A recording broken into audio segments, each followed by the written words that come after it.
श्रीमद्भगवद गीता चौथा अध्याय। श्री कृष्ण भगवान बोले, इस अविनाशी कर्म योग को मैंने सूर्य से कहा, सूर्य ने मनु से कहा और मनु ने राजा इक्ष्वाकु से कहा।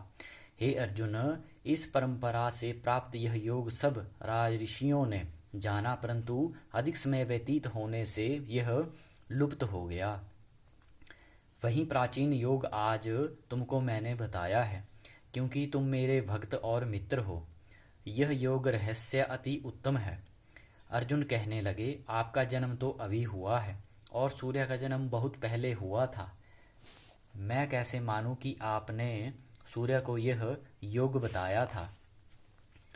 श्री कृष्ण बोले, हे अर्जुन, मेरे और तुम्हारे अनेक जन्म हो चुके हैं, मुझे याद है और तुम भूल चुके हो। जन्म से रहित अविनाशी संपूर्ण प्राणियों का स्वामी अपनी प्रकृति में स्थित हूँ, तथापि अपनी माया से जन्मता हूँ। हे भरत, जब जब धर्म की हानि होती है और अधर्म का प्राबल्य हो जाता है, तब तब ही मैं जन्म लेता हूँ। साधुओं की रक्षा, पापियों का नाश और धर्म की स्थापना करने के लिए प्रत्येक युग में जन्मता हूँ। जो मेरे इस अलौकिक जन्म और कर्म का तत्व जानता है, वह मृत्यु होने पर फिर जन्म नहीं लेता और मुझ में लीन हो जाता है। इस भांति मोह, भय और क्रोध को त्याग कर मुझ में भक्ति करके और मेरी शरणागति हो बहुत से मनुष्य ज्ञान रूपी तप से पवित्र होकर मुझ में मिल गए हैं। जो जिस भाव से मेरा पूजन करता है, उसको मैं उसी प्रकार का फल देता हूँ। हे पार्थ, मनुष्य सब प्रकार से मेरे मार्ग का अनुसरण करते हैं, अर्थात यह चाहे जिसकी सेवा करे वह मेरा ही सेवा है। मनुष्य लोक में कर्म सिद्धि की इच्छा करने वाले देवताओं का पूजन करते हैं, क्योंकि इस लोक में कर्म की सिद्धि शीघ्र होती है। मैंने चारों वर्णों की सृष्टि अपने अपने गुण और कर्म से की है। सृष्टि का कर्ता मैं हूँ, तथापि मुझे अकर्ता अविनाशी जानो।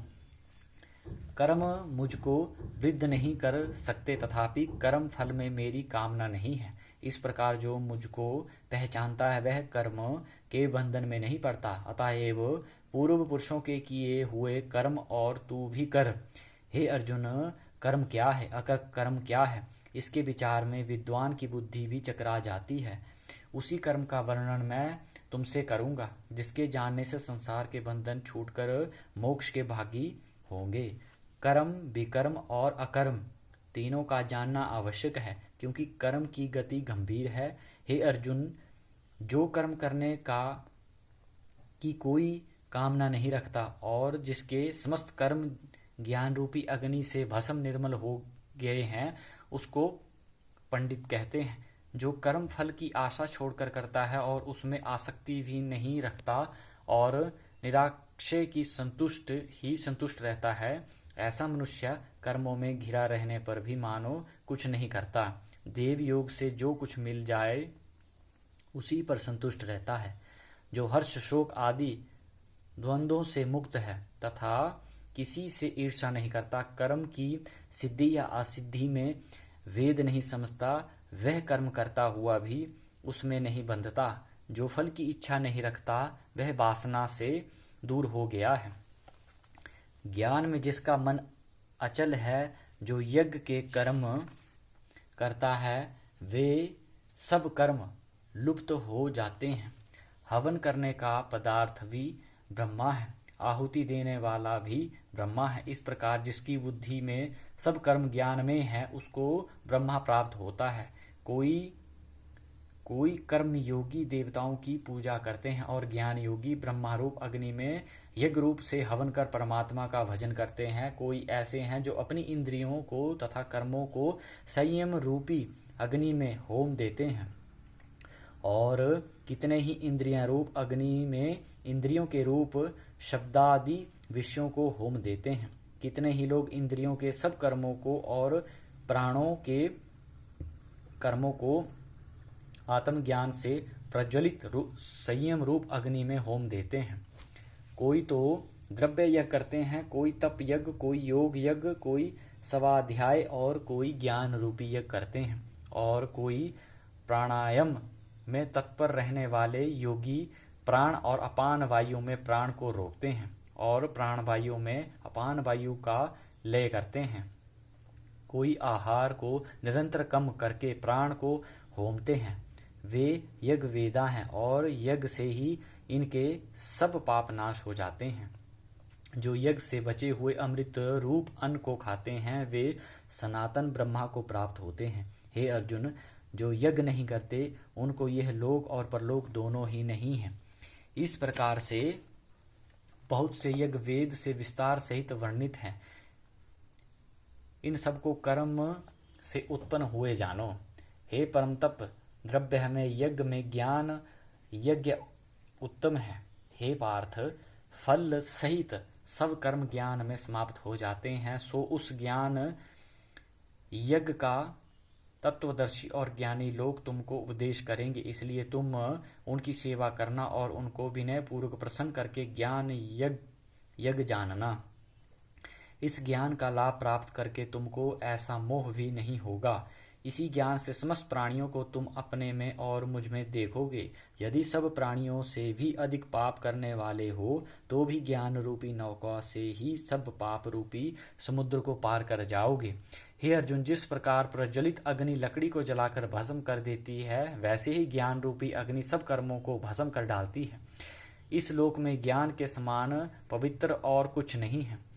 यह ब्रह्मा बहुत काल प्रयत्न कर्म योग से सिद्ध हुए पुरुषों को अपने आप ही प्राप्त होता है। जो श्रद्धावान पुरुष इंद्रियों को जीतकर ब्रह्मा ज्ञान में लगा रहता है, वह ज्ञान को प्राप्त करता है और ज्ञान को पाकर अल्प समय में शांति को पा जाता है। अज्ञानी, श्रद्धा रहित और जिनके मन में संदेह है, ऐसे ही पुरुष हैं, वह नष्ट हो जाते हैं। जिनके मन में संदेह रहता है उनको यह लोक परलोक और सुख कुछ भी प्राप्त नहीं होता। जिनके परमेश्वर आराधना और निष्काम कर्म योग के आश्रय के कर्म बंधन त्याग दिए हैं। हे अर्जुन, उस आत्मज्ञानी पुरुष को कर्म नहीं बांधते। अतएव अज्ञान से उत्पन्न हुए चित्त के इस संशय को ज्ञान रूपी तलवार से काटकर मेरे बताए हुए कर्म योग को करने के लिए प्रस्तुत हो जाओ। इति श्रीमद्भगवद्गीतासु उपनिषत्सु ब्रह्म विद्या योग शास्त्रे श्रीकृष्ण अर्जुन संवादे आत्म संयम योगो नाम चतुर्थो अध्याय। चौथे अध्याय का महत्व और कथा।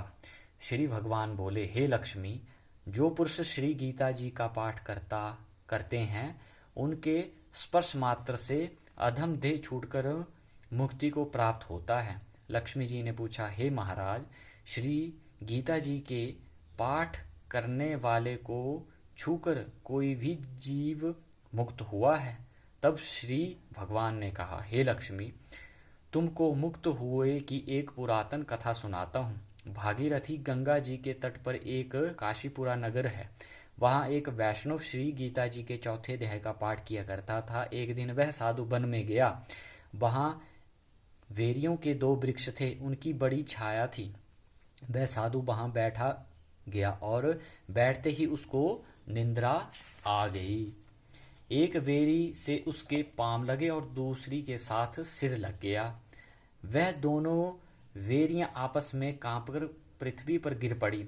पत्ते उनके सूख गए। परमेश्वर की इच्छा से वह दोनों वेरियां ब्राह्मण के घर 2 पुत्रियां हुई। हे लक्ष्मी, बड़े उग्र पुण्यों के करने से मनुष्य देह मिलती है। फिर ब्राह्मण के घर जन्म लेकर उन दोनों लड़कियों ने तपस्या करनी आरंभ की। जब वह दोनों बड़ी हुई तब उनके माता पिता ने कहा, हे पुत्रियों, हम तुम्हारा विवाह करते हैं। तब उन दोनों ने माता पिता से कहा, वह विवाह नहीं करेंगी। उनको अपने पिछले जन्म की खबर थी। वह जाति में सुंदर जन्मी थी। उन्होंने कहा, एक हमारे मन में कामना है, परमेश्वर वह पूर्ण करे तब बहुत भली बात है। उनके मन में यही था कि वह साधु जिसके स्पर्श से हमारी अधम देह छूटकर यह देह मिली है, वह मिले तब बहुत भला है। इतना विचार कर दोनों लड़कियों ने माता पिता से तीर्थ यात्रा करने की आज्ञा मांगी। तब माता पिता ने तीर्थ यात्रा की आज्ञा दी। तब उन दोनों कन्याओं ने माता पिता के चरण वंदना करके गमन किया। तीर्थ यात्रा करती करती वह बनारस पहुंची। वहां जाकर देखा कि वह तपस्वी बैठा है। जिनकी कृपा से हम वेरी की देह से छूटी। तब दोनों कन्याओं ने चरण वंदना करके विनय करी, हे संत जी, धन्य हो आपने हमको कृतार्थ किया है। तब उस तपस्वी ने कहा, तुम कौन हो? मैं नहीं पहचानता। कन्याओं ने कहा, हम आपको पहचानती हैं। हम पिछले जन्म में वेरियों की योनि में थे। तुम एक दिन वन में आए, तुमको बहुत धूप लगी, तब वेरियों की छाया तले आ बैठे। लंबासन होने से एक वेरी से आपके चरण लगे और दूसरी से सिर। उसी समय हम वेरी की देह से मुक्त हुए। तुम्हारी कृपा से हमारी गति हुई। श्री गीता जी के 4 अध्याय का ऐसा महत्व है। तब वह मन वचन कर्म से नित्य प्रति पाठ करने लगा। तब श्री नारायण जी ने कहा, हे लक्ष्मी, यह 4 अध्याय का महत्व है जो सुनाया है। बोलिए श्रीमद्भगवद गीता की जय हो।